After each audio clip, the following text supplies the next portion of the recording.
In one of the busiest cities in the world, between iconic buildings and hot dog stands, sits the headquarters of an international organisation with one mission: world peace.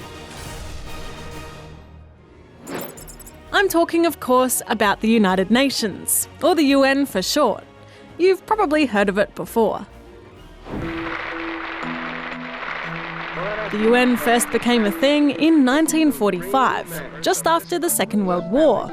The big Allied Four wanted to prevent another huge war from ever happening again, so they formed a new organisation designed to do just that. San Francisco, California. A momentous conference begins. Here, leaders of the United Nations, representing all but a fraction of the Earth's population, are laying the foundations of international security in the post-war world. On the 25th of April 1945, 850 representatives from 50 countries met in what was, at the time, the largest international gathering ever. The end result was this: the United Nations Charter. It's a legally binding contract between all the countries involved and includes all the things the UN wants to achieve, like getting rid of poverty and disease, providing food and aid to those who need it, improving health services, disaster relief, protecting human rights, and making sure countries follow international laws. First to sign is China.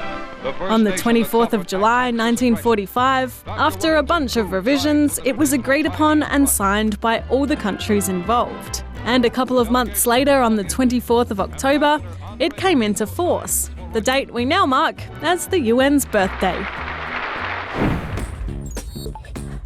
Today, the United Nations consists of 193 countries and has accomplished a lot of the things it first set out to do.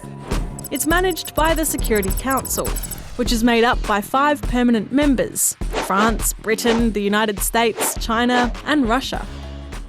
They're in charge of helping countries resolve conflicts. I now give the floor to the Secretary. To help make any decisions, the UN holds a General Assembly, which is overseen by this guy, Antonio Guterres, the UN Secretary-General.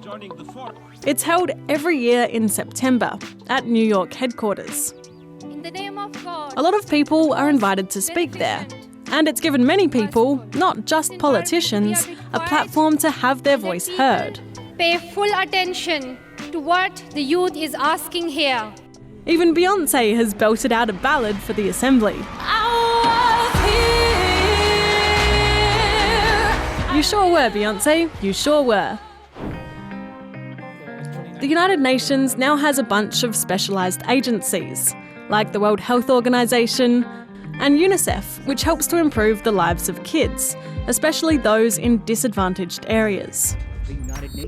While it all sounds pretty good, the organisation has some critics who say the United Nations isn't as effective as it should be, that it favours some countries over others, and that it spends way too much money to operate. But over the weekend, as the UN turned 75, lots of people helped celebrate what it has accomplished and what it can still achieve.